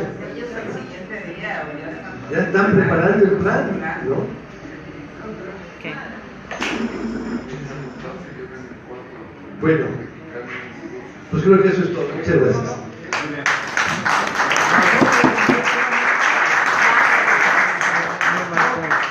Pues es que no le respondiste lo que... Perdón. ¿Qué preguntas? Las alianzas no incidirían en el gobierno de López Obrador. ¿Cómo? Si las alianzas no se... Bueno, es que no la contesté porque es una pregunta muy difícil. Yo digo que la alianza electoral no es una alianza de principios, ¿no? Es decir, nos aliamos con el PES, con el que tenemos diferencias doctrinarias, ideológicas profundas, ¿no? Y son parte de nuestra alianza, y esa alianza, que no nos gusta, nos va a permitir este gran triunfo. Esas alianzas, aparte de todo lo demás, las alianzas, los votos, por ejemplo, del PES, no sé cuántos nos van a aportar, pero valen doble, porque esos votos ideológicamente correspondían al PAN. O sea, es un partido de derecha, ¿no? Sí. Los votos del PES, que tienen votos, no sé cuántos, pero un número importante, valen doble porque votan por nosotros y dejan de votar por aquellos, ¿no? Es una alianza electoral en donde hay algunos puntos de acuerdo y hay muchos puntos de desacuerdo. Son alianzas temporales. Exactamente, son alianzas electorales, estrictamente. Ahora, una vez que están en los puestos de diputados y senadores, tienen razón, la compañera, digo, ahí van a votar distinto que nosotros, seguramente, y va a haber una lucha política, ¿no? Es otro momento, pero sí, son alianzas temporales, son alianzas electorales, es un gran frente electoral para ganar, que yo creo que en la estrategia del pragmatismo político electoral lo ha hecho muy bien Luis Manuel. Por eso tiene esa diferencia de votos, porque ha hecho alianzas. Alianzas con el diablo, para que no nos pase lo que nos pasó en el 2006. Una pregunta muy rápida. Maestro, gracias por darme la oportunidad. Yo quisiera hacer un comentario rápido y una pregunta. Yo vengo de Catepec, en el Estado de México. Estoy participando en la invitación a los RC para cuidar las casillas. Y sí, efectivamente, yo estoy viendo en el recorrido que estamos haciendo en las calles, sí, un hartazgo de mucha gente priista, manifiestamente priista, pero sí hablan de un hartazgo y hablan de un rechazo, hablan de un engaño, y gente que nunca ha votado, que se está viniendo, nos ha manifestado, inclusive se han incorporado a cuidar casillas. Es algo muy interesante que nos está pasando ahí en el Estado de México. Yo espero que no venga por ahí ese voto cruzado y que nos hagan sentir mal, ¿no? como parte de la gente que estamos en el Estado de México. Bueno, y yo la pregunta que quería hacerte mucho es ¿cuál es tu opinión o cómo debemos de entender esto de las declinaciones de varios candidatos de otros partidos y que de manera muy abierta en mítines, inclusive ahí de Andrés Manuel, pues lo estén haciendo, ¿no? Me gustaría saber tu opinión. No tengo una opinión general, son casos específicos de gente que de pronto dice yo voy a poder Manuel a de otros partidos. Yo creo que es parte de esta misma ola, de esta avalancha que ha habido de apoyo a un cambio, ¿no? Y mucha gente pues se da cuenta que tiene sentido, ¿no? Que tan honestamente lo hagan, bueno, pues algunos lo harán honestamente, que realmente lo crean, y otros a lo mejor es oportunismo, pues sí, probablemente, pero de todas maneras nos ayuda. Bueno, ahora sí acabamos, gracias. Sí, bueno, ahora sí. El problema es que es un tema tan vasto que no se puede terminar. Quisiéramos hacerle entrega a Francisco de un reconocimiento previo a que don Manuel nos haga el apoyo también de venir a entregarlo y que él dé unas palabras, porque él es nuestro anfitrión, Paco, y ha sido una persona que, además, bueno, tú lo conoces, ha sido un luchador. El don Manuel fue dirigente del SME, fue diputado y sobre todo ha sido activista. Actualmente nos ha dado un apoyo muy fuerte, no nada más a nosotros, sino a diferentes grupos que se han venido a reunir aquí en este espacio, y les ha dado siempre de manera solidaria y libremente don Manuel ese apoyo. Entonces quisiéramos que tú, a nombre de todos nosotros, usted por favor entrégueselo, Manuelito, y lo que usted quiera decir, ni le lea, por favor, queremos que usted nos dé el mensaje de cierre de este ciclo que hemos hecho aquí y que para nosotros ha sido muy, muy importante. Sobrarían las palabras, el reconocimiento a su brillante intervención y desde luego nuestra amistad y reconocimiento a sus opiniones que nos ha dado. Gracias. Muchas gracias.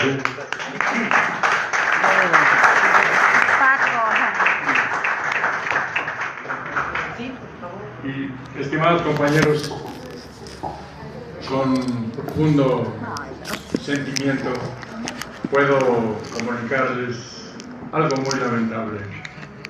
Hemos sido insuficientes para enfrentarnos a la inmoralidad, al contubernio del gobierno con las inmobiliarias, y se ha consumado el que nos hayan arrebatado nuestro local.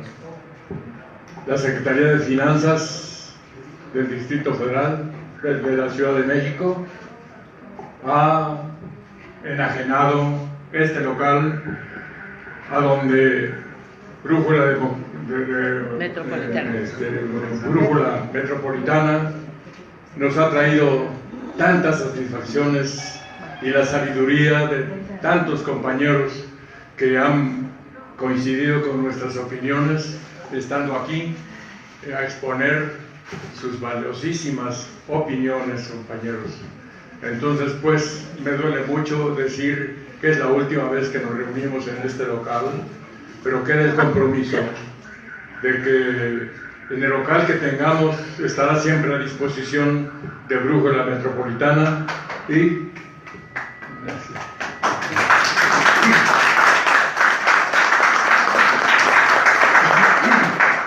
Y sabiendo que el futuro, somos optimistas, nos espera en un camino muy amplio y democrático, estoy seguro que nos volveremos a encontrar allí para seguir luchando por un México mejor. Así es que yo les agradezco particularmente a Laurita, a nuestro compañero Fabián, que nos hayan deleitado con estas conferencias tan importantes.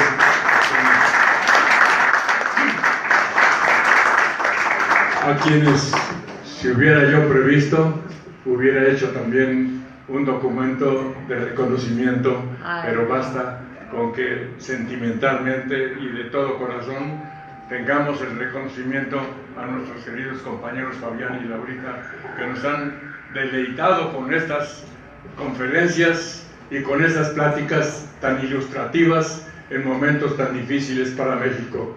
Pero repito, nos seguiremos encontrando y seguiremos luchando por el México al que aspiramos. Muchas gracias a todos ustedes.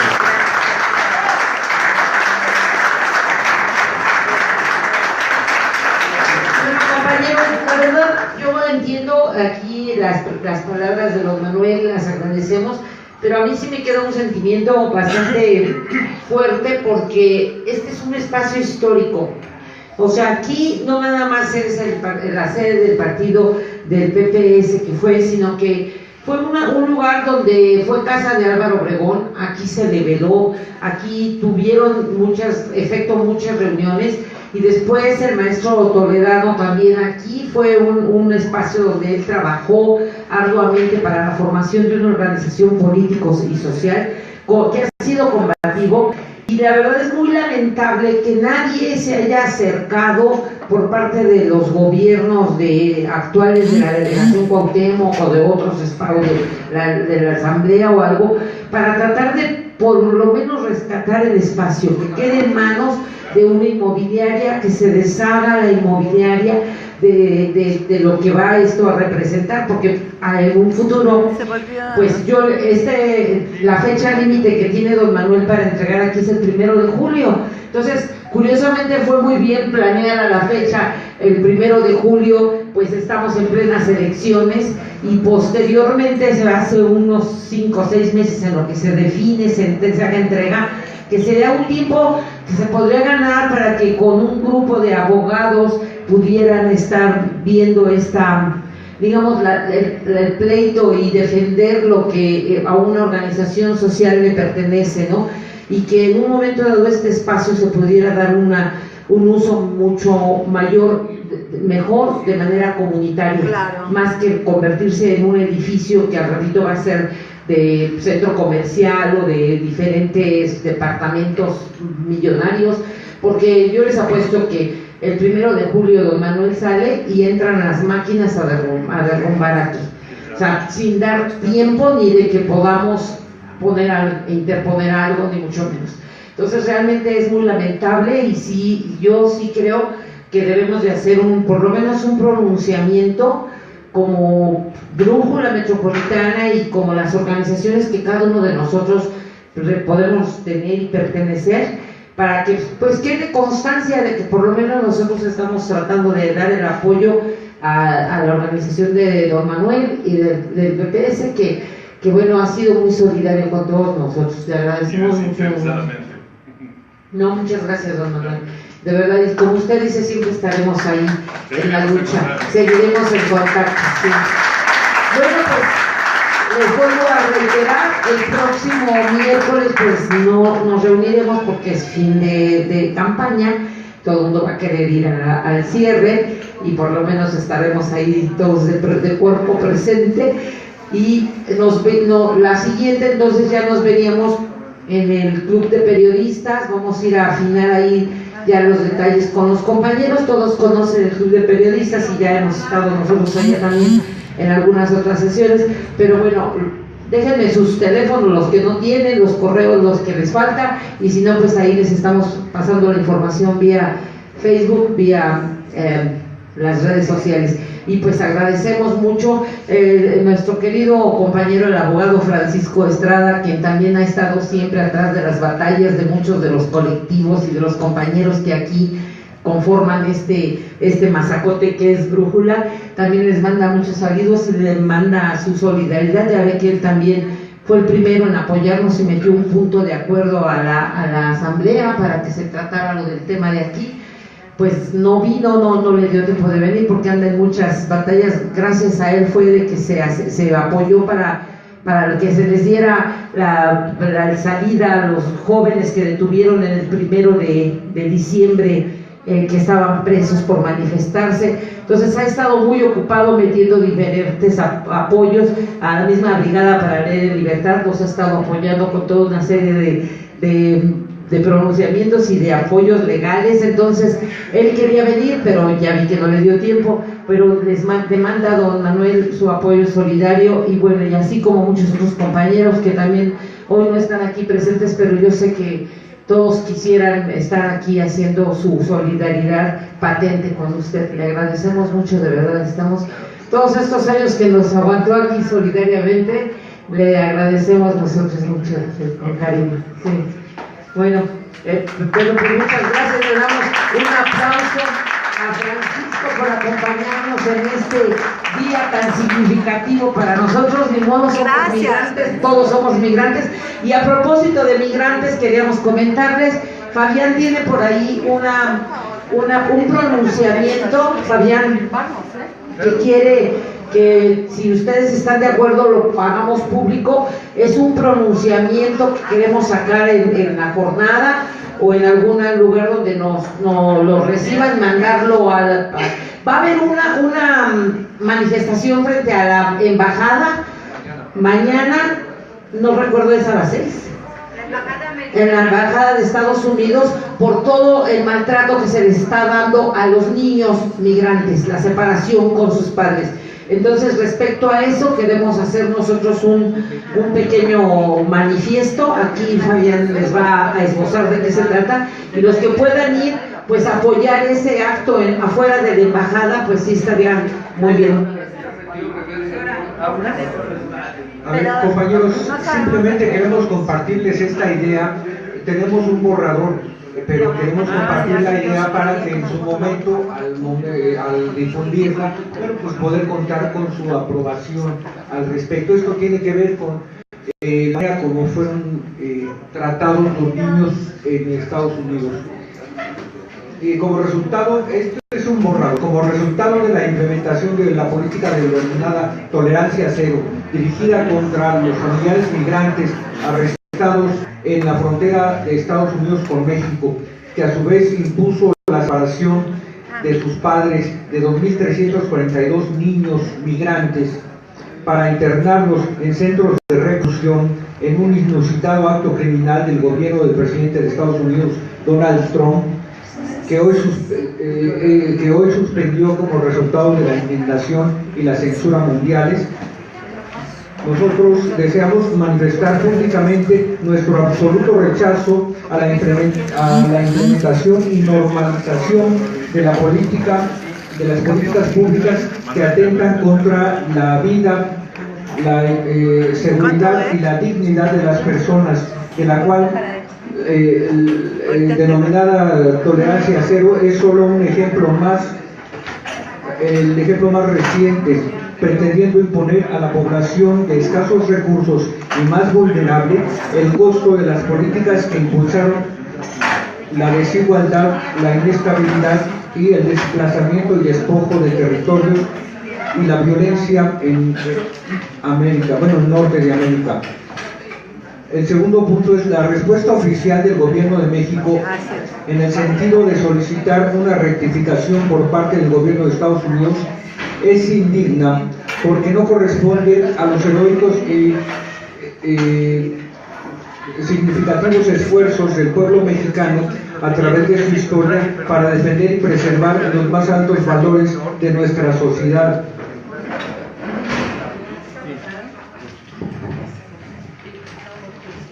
A ver, compañeros, como la defensa de la vida, el respeto a la dignidad, la solidaridad y la libertad.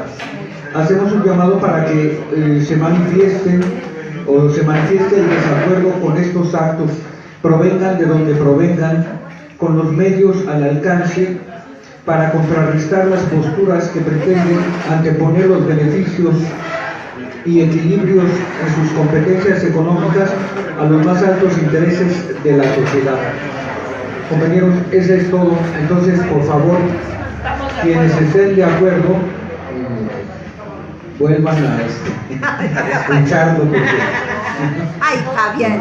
No, bueno, este es un borrador, vamos a hacerlo por escrito para que lo conozcan, pero de antemano queremos informarles que estamos trabajando sobre esta idea porque nos parece importante que se haga manifiesta esta postura en contra de la política y sobre todo ahora que el gobierno de México no está dando una respuesta adecuada.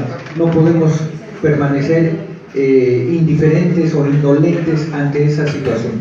Muchas gracias. ¿A qué hora? A las 6.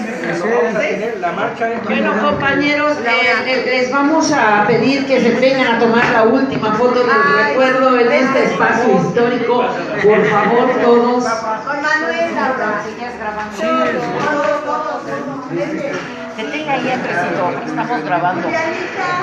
Y seguimos en línea.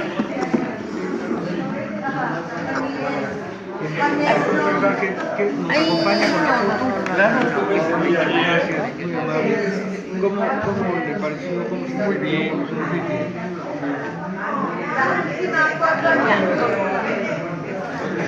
Bueno, vamos a tomar la foto, ¿no? Oigan, chicos, pónganse acá con don Manuel, que sea nuestra foto del recuerdo.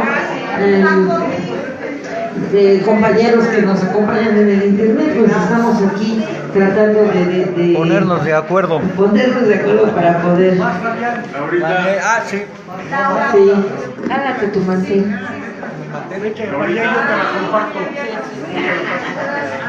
Pero háganse más así cercanitos, oigan, así no van a...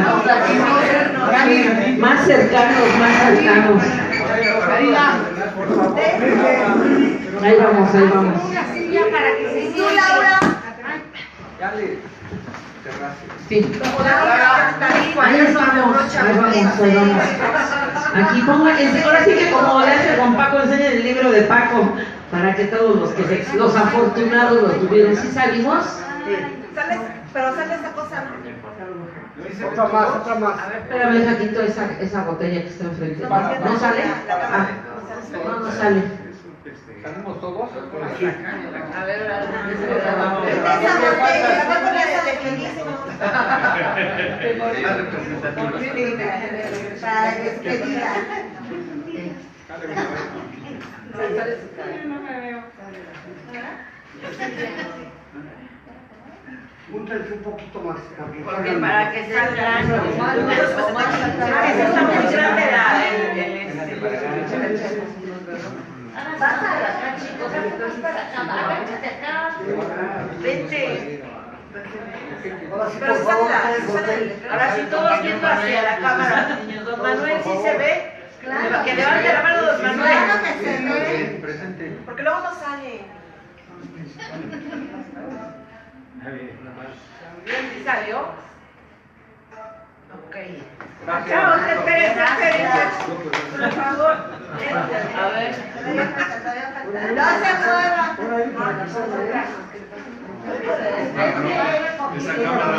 Esa cámara retrata los pensamientos. ¿No la tomaría usted para que saliéramos todos? Es que yo creo que a ver, subir ahí para que salga, porque si no, no va a salir. No, hay que cosa. Gracias. Súbase mejor acá para que salga mejor, porque si no, no crea mejor. Gracias para que nos vente para acá. Ahora nos agachamos, ¿verdad? No, hombre, aquí debe haber chavas. Manuel, Javier,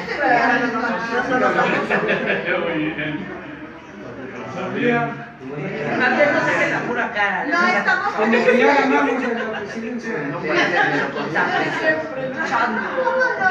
Hasta la victoria siempre. Eso. Para don Manuel. Para don Manuel. A mi compa, don Manuel.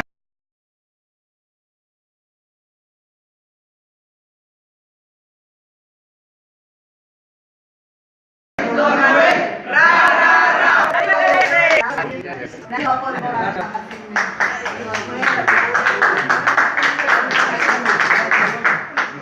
Luego les pasa. Todavía, oiga, ya cortó, ¿no? Sí, ya. Oye, Compartir todas las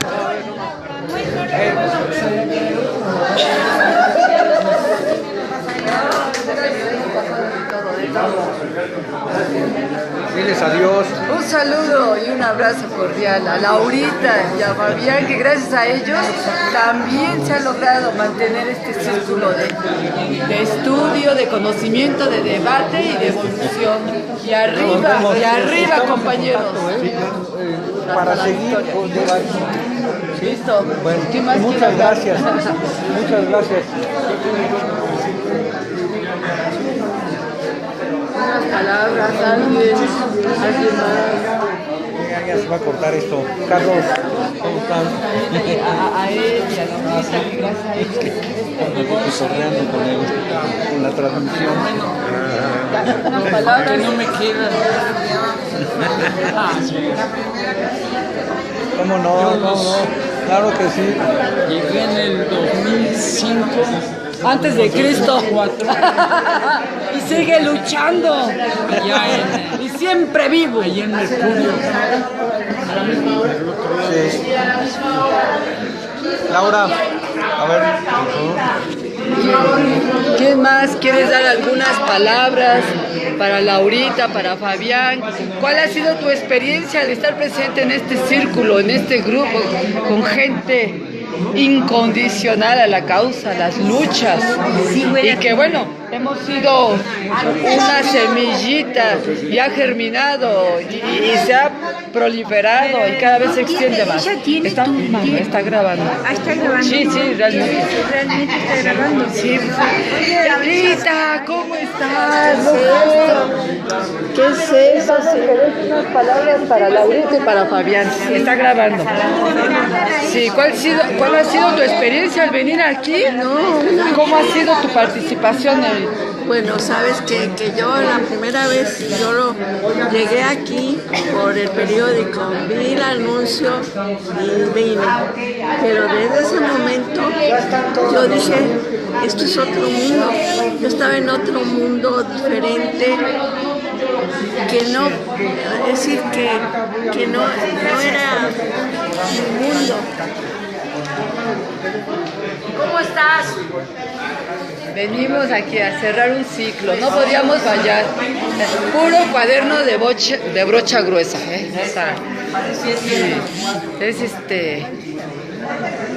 Sí.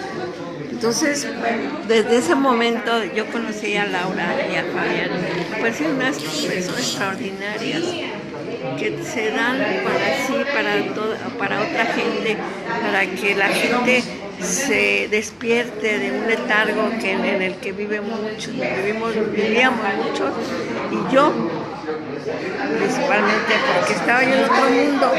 Ahora yo conozco de gente cómo en el mundo político, que es una cosa formidable. O sea que para mí ha sido maravilloso. Perfecta, Julianita, ¿eh? Adiós.